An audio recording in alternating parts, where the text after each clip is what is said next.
네, 우리 할렐루야 샬롬 하고 서로에게 인사하십니다. 할렐루야 샬롬 샬롬 샬롬 샬롬 샬롬. 하나님 사랑합니다. 여러분 주 안에서 사랑합니다. 오늘 23장 욥기 23장이죠. 욥이 대답합니다. 이제 다시 욥의 대답하는 부분 나오고 이제 엘리와스의 세 번째 말에 대한 대답입니다. 오늘도 내게 반항하는 마음과 근심이 있나니 내가 받는 재앙이 탄식보다 무겁다. 너무 재앙이 크다라고 이렇게 고백합니다. 교훈을 받고 22장, 22절, 23장 나를 단련하신 후에는 내가 순금같이 되어 나오리라. 하나님은 여러 가지 시험을 통해서 우리의 믿음을 단련하신다. 이제 욥이 23장 오면서 내가 이렇게 단련한 후에는 다시 나올 것이다 라는 고백을 합니다. 내가 죽을 것 같다고 계속 초반에는 나는 이제 아무 소망도 없고 나는 이제 수월로 내려갈 뿐이고 무덤이 내 집이 될 뿐이라고 했는데 이제 13장쯤 오니까 하나님이 나를 단련하셔서 내가 순금같이 되어서 나올 거다라고 고백하죠. 소망이 생겼어요. 하나님께서 절대로 나를 아주 죽이시진 않는다. 분명히 뭔가 하나님의 뜻이 있다라는 것을 고백합니다. 베드로전서 1장 5절에서 9절이죠. 여러 가지 시험으로 말미암아 잠깐 근심하게 되지 않을 수 없으나 믿음의 확실함은 불로 연단하여 없어질 것보다 더 귀하여 예수 그리스도께서 나타나실 때 칭찬과 영광과 존귀를 얻게 할 것입니다. 어저께 저희들 다니엘 김이신가요? 그분 말씀 베드로전서 가지고 얘기했죠. 단련하신 후에는 베드로가 참 어려움이 많고 또 베드로가 우리만큼 성정이 혈기가 많고 그죠? 아주 즉흥적이기도 하고 마음에 흔들림도 많고 그죠? 그러면서 또 열정이 많았던 그런 베드로가 그렇게 얘기하죠. 여러 가지 시험으로 말미암아. 그러니까 하나님이 주시는 그러한 도구들을 우리가 어떻게 소화하느냐에 따라서 멸망이 되기도 하고 그것으로 인하여 우리가 다시 순금처럼 되어서 쓰일 수도 있다라는 겁니다. 내가 그 입술의 명령을 어기지 아니하고 13장 12절입니다. 욥이 하나님을 경외하며 살았음을 말하는 거죠. 여기서 그 입술의 명령이란 하나님께서 시내산에서 모세에게 명하신 그 말씀, 율례를 나는 그렇게 규례와 법도와 율례를 잘 지키고 어기지 아니하고 살아왔었는데이죠. 출애굽기에 보면은 쭉 말씀하죠. 명령하신 그 모든 말씀 10계명에 대해서 레위기 26장 46절에도 규례와 법도와 율법에 대해서 레위기 신명기에도 4장 8절 경외하는 법이 남아있고 6장 5절에는 사랑하는 법, 신명기 5장 1절에서 3절은 언약에 대해서 또한 4장 13절에는 10계명에 대해서 신명기에서 쭉 증거하고 있습니다. 전도서 12장 13절 사람의 본분에 대해서 말라기 4장 4절 율례와 법도 마태복음 5장 17절에서 19절엔 또한 율법에 대해서 사도행전 7장 38절 살아있는 말씀 생명의 도에 대해서 이렇게 증거하고 있습니다. 이런 것처럼 우리가 그 명령을 어기지 아니하고 살아야 된다. 하나님과의 언약 그리고 우리가 어떻게 이웃을 사랑하고 가야 되는지 신명기에도 이미 이렇게 말씀하고 있고 예수께서 오셔서 그 율법에 무엇을 더했어요? 사랑을 플러스 사랑을 더하고 가셨습니다. 율법이 아무것도 필요 없다라는 게 아니라 그것은 두 개로 하나님 사랑과 이웃 사랑, 사랑 외에는 사랑이 바탕이 되지 않고는 어떤 율법도 소리나는 꽹과리가 되고 회칠한 무덤이 된다라는 거죠. 어제 다니엘 김의 뒷부분의 간증에서 우리 일상에 항상 있을 수 있는 일들, 우리도 몇 번쯤은 다 체험하고 왔던 일들이에요. 그랬던 일들이 그 사람에게는 큰 생명이 되고 힘이 되죠. 하나님이 나와 거기 성전이 없었습니까? 있었어요. 근데 아무도 정말 너무 바쁘잖아요. 밥 먹고 정말 쉴 틈이 없을 만큼 그런데도 달려가는 거죠. 밥 먹고 달려가고. 왜냐하면 내 생명이니까. 저도 경험했던 게 새벽 예배 1년 좀 넘게였나요? 그 새벽 기도 다니면서 달려가는 마음 잠이 안 와요. 몇 시에 잤든 상관없이 그냥 3시경만 되면 2시 반, 3시 반 동안 알람이 무슨 소용이 있어요. 그 시간대로 그냥 일어나 앉아가지고 너무 일러서 그 교회 가기가 너무 일르고 너무 죄송해서 목사님도 문을 여셔야 되는데 일찍 가면은 불편 드릴 것 같아가지고 그냥 시간을 헤어가지고 4시가 되자마자 그냥 일찍 달려가서 앉아있고 그리고 그냥 나오기가 싫을 만큼 하나님께서 붙드신 거죠. 붙드시고 하나님은요 우리가 계속 찾고 찾으면 하나님께서는 정말 더 자주자주, 우리 친구도 그렇죠. 오랜만에 만난 친구와 매일매일 만나는 친구는 하루 좀 빠져도 뭐 이상하지 않아요? 늘 같이 소통을 해야 되고, 또 이상한 건 오랜만에 만난 친구는 할 말이 많을 것 같은데 오히려 뭐 잘 지냈어? 어땠어? 얘기 외에는 할 말이 없고, 매일 보는 친구는 매일 만나는데도 할 말이 너무너무 많죠. 이런 것처럼 성령도 그러세요. 우리가 자주 하나님과 교통하고 내 안에 내주하고 계셔서 늘 대화를 하고 가면 항상 외롭고 뭐 이런 거 없죠. 사람에게 특별히 말할 게 없어요. 그래도 또 사람과의 관계는 좋아야 됩니다. 어렵고 힘든 사람들, 우리 욥기에서 보는 것처럼 이 친구들처럼 그러면 안 되죠. 그래도 한마디라도 싸주고 다독거려주고 어깨라도 이렇게 좀 품어줄 줄 아는 그런 마음을 가져야 우리가 예수 사랑을 실천하는 건데, 참 어렵고 힘들어요. 내가 너무 불편하고 힘들면 다른 사람 그런 거, 아유 나는 누구보다 더해, 이런 생각이 들게 되는데, 그래서는 안 되겠죠. 내가 아프고 힘들면 그만큼 더 상대방들을 더 많이 헤아릴 줄 아는 마음을 가져야 된다는 겁니다. 2절에서 5절, 욥은 말할 수 없는 육신의 고통 속에서 자신의 비참한 상태를 원망하고 있어요. 내가 오늘도 혹독히 원망하니 받는 재앙이 탄식보다 중하다. 받는 재앙이 탄식하는 것보다 중하다. 내가 왜 이렇게 원망을 혹독하게 하나, 내 몸이 도저히 감당할 수 없을 정도로 어렵기 때문이다. 정말 육신의 그 통증, 그것을 우리가 있기 때문에 또 병도 깨닫고 느끼게 되는데, 그것이 없으면 사람이 아니죠. 신경이 없으면. 그런데 그것 때문에 너무 고통스럽고 아프고 힘듭니다. 비명이 나오죠. 예레미야 애가입니다. 3장 19절에서 20절. 내 고초와 재난, 쑥과 당즙을 기억하소서. 내 심령이 그것을 기억하고 낙심이 되오나. 쑥이나 당즙이 얼마나 쓴가요? 이처럼 고통이 극심한 것을 표현하고 있죠. 예레미야가 애가에는 그 슬픈 노래들을 싣고 있습니다. 우리가 일상생활 해가면서 아프고 힘들고 고난스러울 때가 참 많아요. 물론 즐겁고 기쁠 때도 많지만, 그럴 때에 이렇게 그 쓴 당즙, 쑥같이 담즙, 쓸개즙이라고 그러죠. 얼마나 씁니까? 이런 것을 표현하고 있습니다. 욥의 친구들을 욥이 너무 고통스러워 슬퍼하는 것을 하나님의 섭니다 비난하고 있는 것이라고 생각해 그것을 해역한 것이다 라고 표현하고 있어요.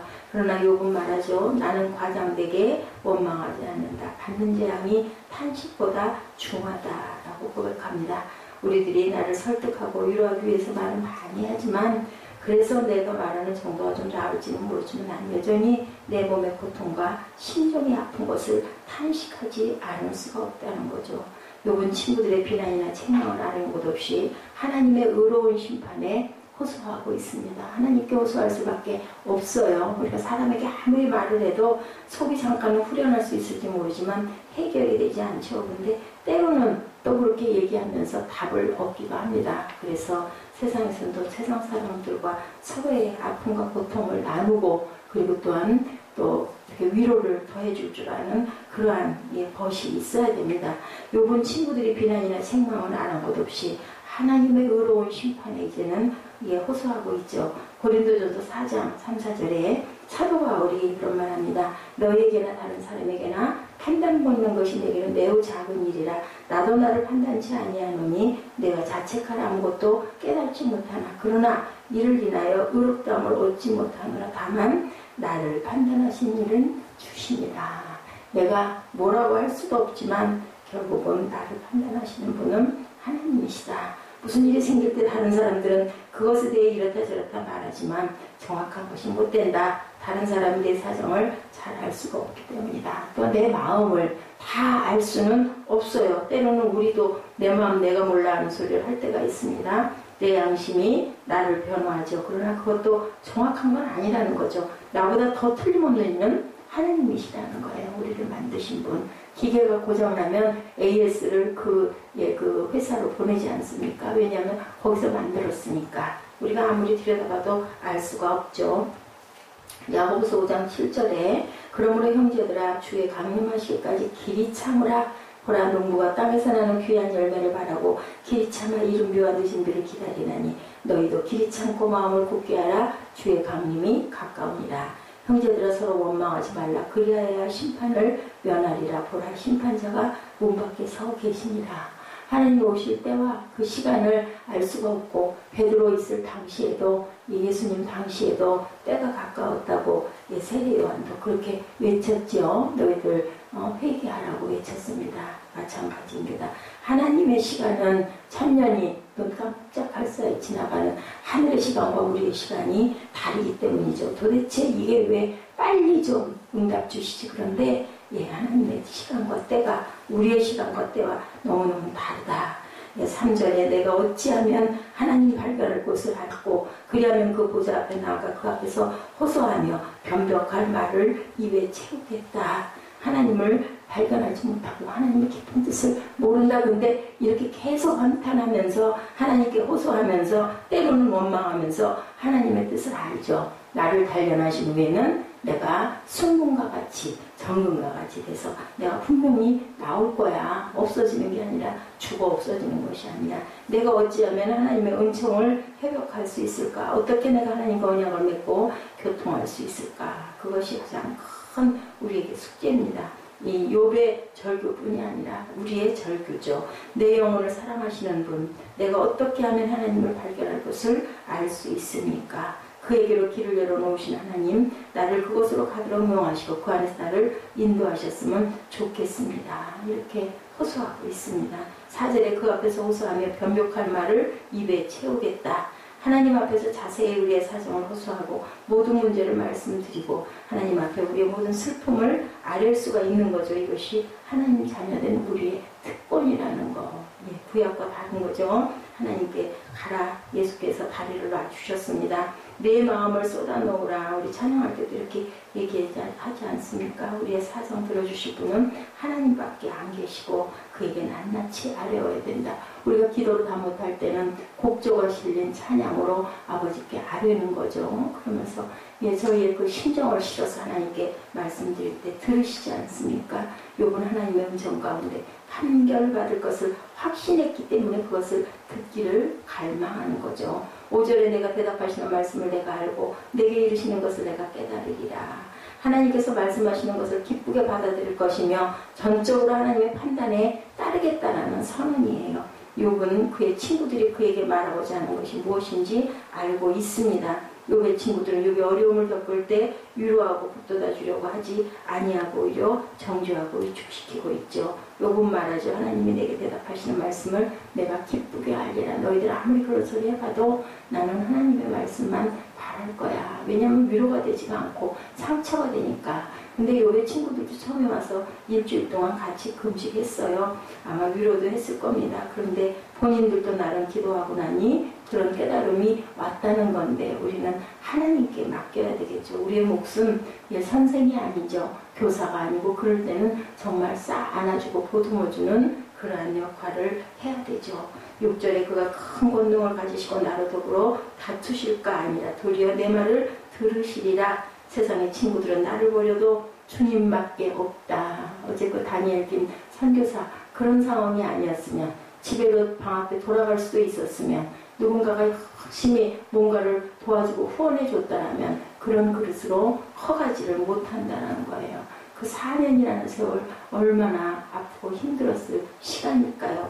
본인이 겪었기 때문에 후배들을 가서 위로해주고 또 같은 그 동족이 아니래도 다른 민족 정말 그 약소국가에서 온 중국이나 필리핀이나 이런 데서 온 일본이나 이런 데서 온 사람들 끌어안고 후배들에게 힘들지 하고 내가 위로해 줄게. 그런 그릇의 마음이 될 수 있다는 거죠. 내가 겪어보지 않으면 내가 그것을 내가 견디고 가지 않으면 그 마음을 다 이해를 못합니다. 하나님은 능력이 무한하신 분이죠. 그와 다툴 수 있는 자는 아무도 없고 다툰다 해도 이길 수가 없어요. 야곱도 하나님이 봐주신 거죠. 네가 나를 이겼다라고 간 거는 야 정말 너 정말 대단하구나. 그래 내가 너 인정해 줄게. 이건 거지. 하나님이 야곱을 이기지 못할 리가 없는 거죠. 그가 큰 권능으로 자식들하고 자녀들하고 장난할 때 어때요? 아빠들이 특히 아들하고 장난할 때 힘을 다 쓰지 않아요? 팔씨름 같은 거 할 때 보면요 져주는 거죠. 오 자식 이 정도 컸어. 너무 대견한 거죠. 이 마음인 거죠. 18절에 그때 너희가 의인과 악인을 분별하리라. 말라기 3장 18절입니다. 그때가 너희가 의인과 악인을 분별하리라.